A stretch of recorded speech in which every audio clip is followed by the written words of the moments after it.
Welcome to the Deep Dive. We take your sources, pull out those key nuggets, and basically give you a shortcut to getting really informed. Today, we're embarking on a pretty fascinating deep dive, I think, into the world of Ingo Swann.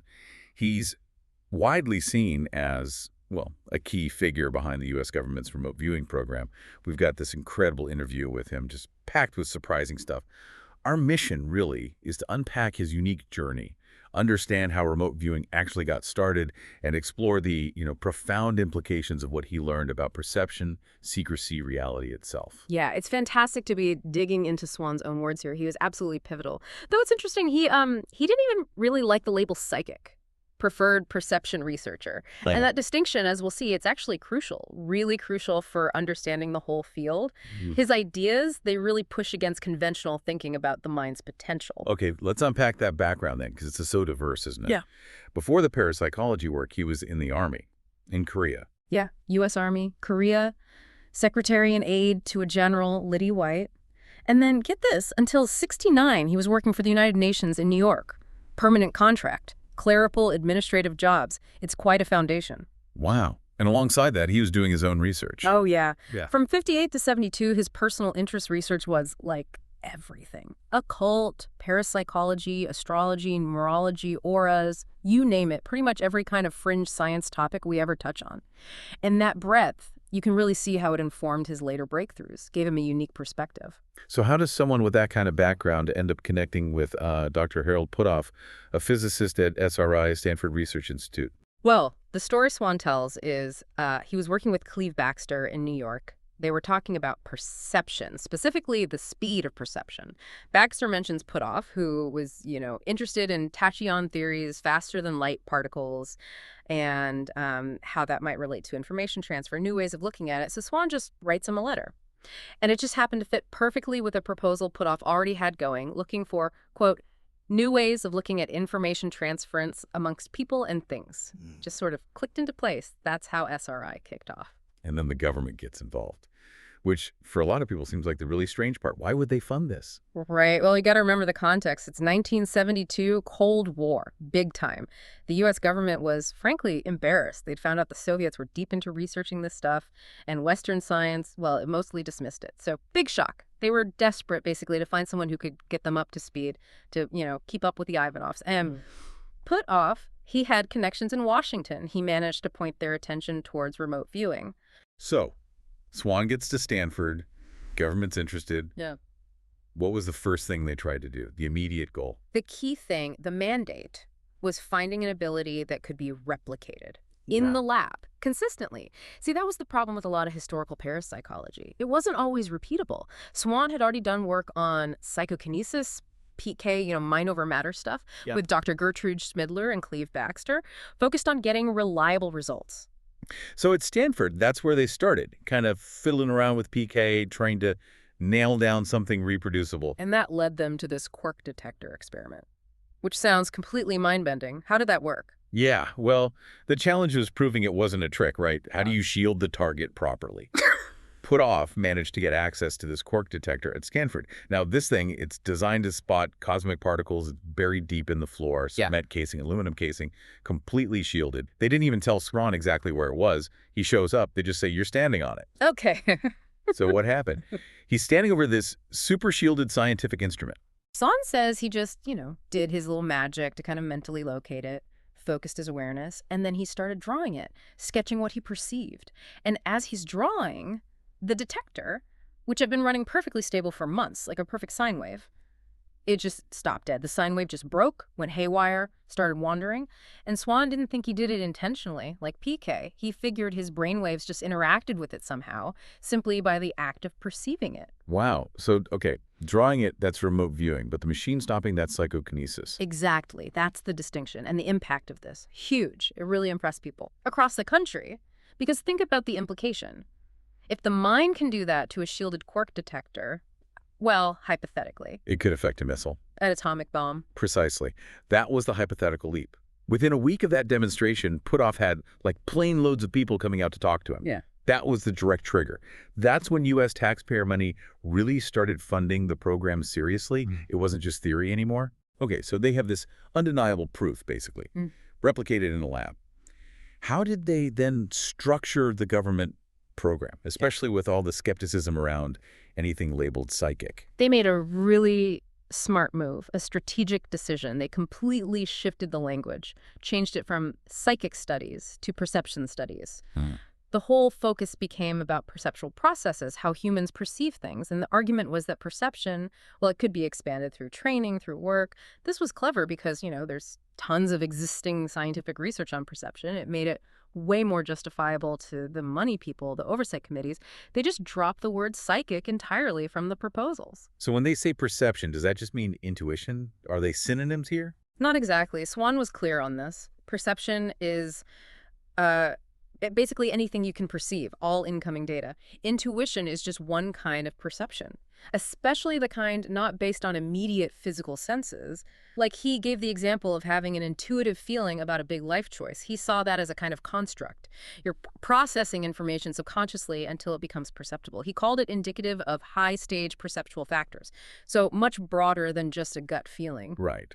And if perception can be expanded, can it also be limited? Absolutely. Swann definitely thought so. He pointed to things like hypnosis, brainwashing, even just everyday social programming, all things that can limit or channel our perceptual abilities. And his logic was pretty straightforward. If these faculties can be reduced, shut down even, then surely they can also be expanded. That was the core idea behind their perception studies, just how far could you actually take it? And apparently far enough for 20 years of funding. Seems like it, yeah. Okay, so fast forward. The public hears about this on Nightline. Ted Koppel. But the announcement is, it's being shut down. Yeah. Because it didn't work. After 20 years, that seems odd. What's going on there? Well, if you connect the dots like Swann did, he saw that Nightline announcement as basically a PR campaign, a publicity program, he called it, specifically designed to discredit the whole field of remote viewing. He actually said he was told, way back in 1973, in confidence, that if they succeeded too well, the program would eventually be obliterated. Obliterated why? Because if remote viewing really worked reliably at a high level, it becomes a massive threat, a threat potential against everybody's closely guarded secrets, governments, corporations, everyone. And the timing. It gets shut down right after the Cold War ends. Yeah. What does that suggest? Well, the American program was essentially a direct reaction to the Soviet program, right?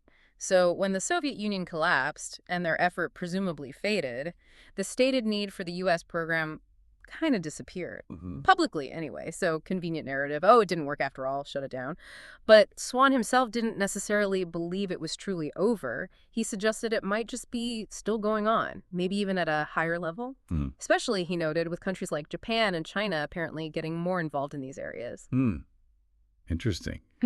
But if it is still going on, maybe underground, why wouldn't Ingo Swann, the guy who basically started it all, be involved? Well, Swann was pretty candid about that. He talked about his own stubbornness, his ideas of his own.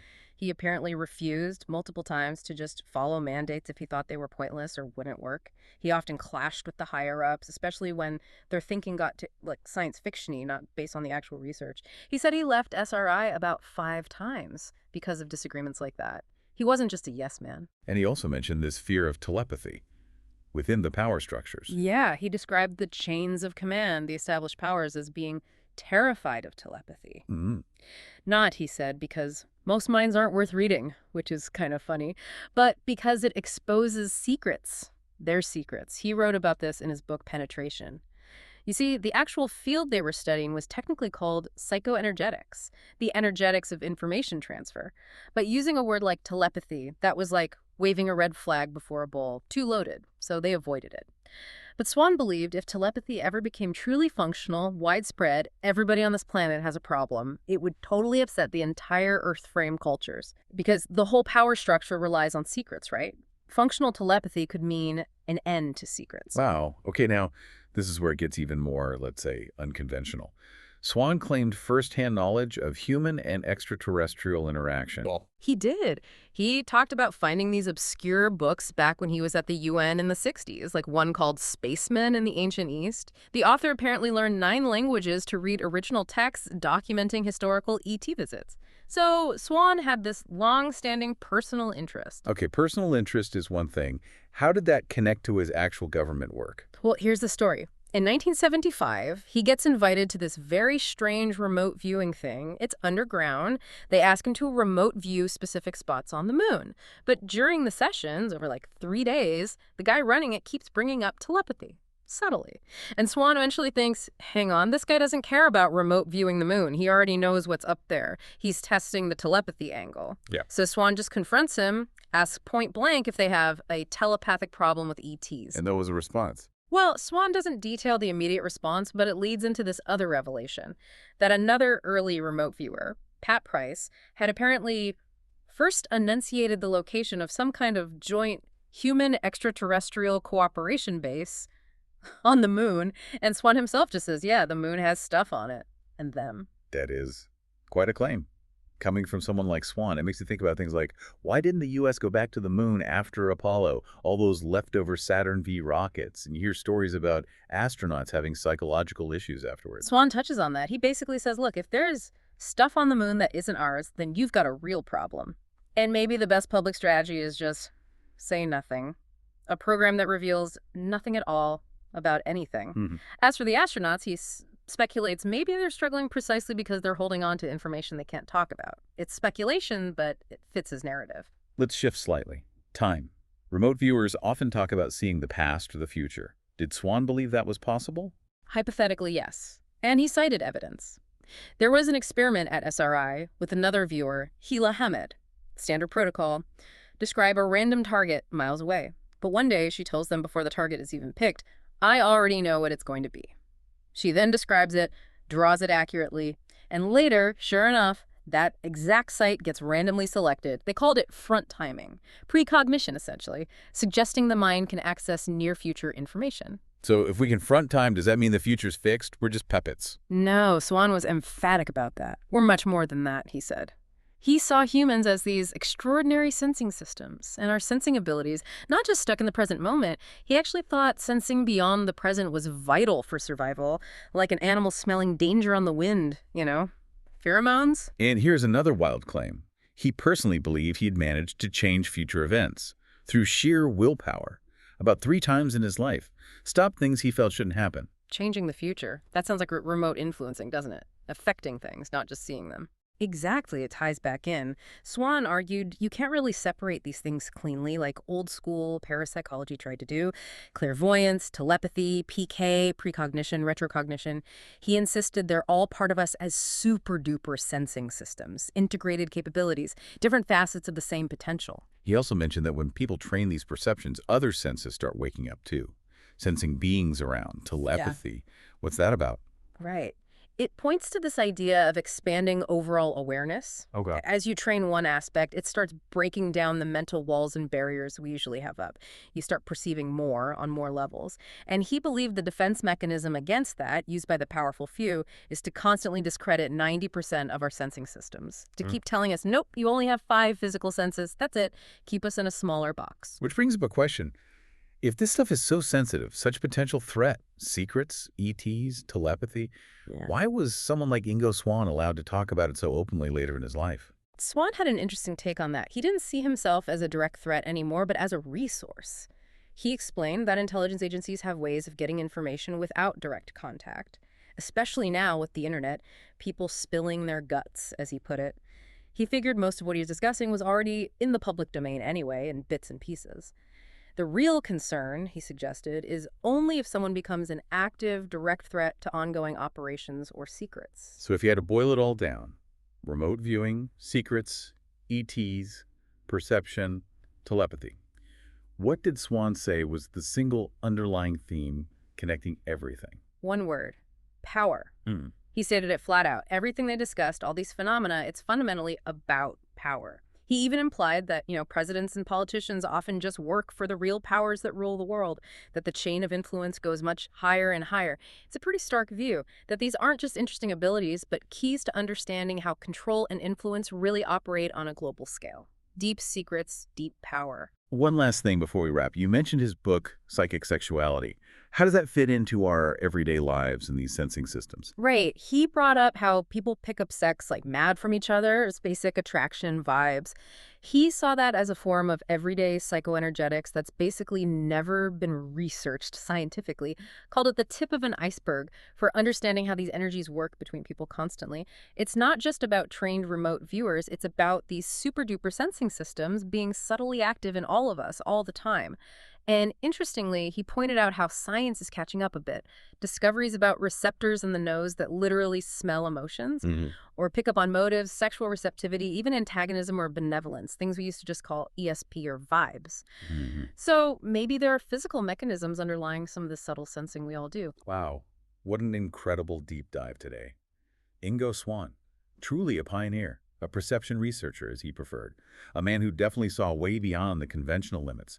We've looked at the amazing origins of remote viewing, that whole Cold War pressure cooker, the quark detector experiment, just stopping that machine, Mm. incredible. We talked about reframing psychic as perception, the huge implications of expanding awareness or having it limited, and even touched on those really mind-blowing claims about ETs and influencing time. Yeah, it's absolutely clear his insights offer a radically different perspective on our world. Government secrecy, hidden knowledge, potential ET contact. It challenges our basic assumptions about reality. It really pushes us to consider that what we think of as reality might be way more dynamic, influenced by forces we don't normally perceive, and influenced by our own untapped potential, those super duper sensing systems. It makes you question the limits we place on ourselves. So, what does all this mean for you listening right now? Think about what Swan described. That full spectrum of sensing faculties, but only a tiny part usually active. What if those gut feelings you have, those aha moments, that weird vibe you get from someone, what if those are just little flickers, glimpses of those bigger perceptual abilities trying to come through? And what if understanding the energetics of information, like Swan talked about, is actually key to navigating this world, filled as it is with information overload and, well, secrets? Something to ponder, perhaps. Maybe it's time to look at your own perceptions in a whole new light.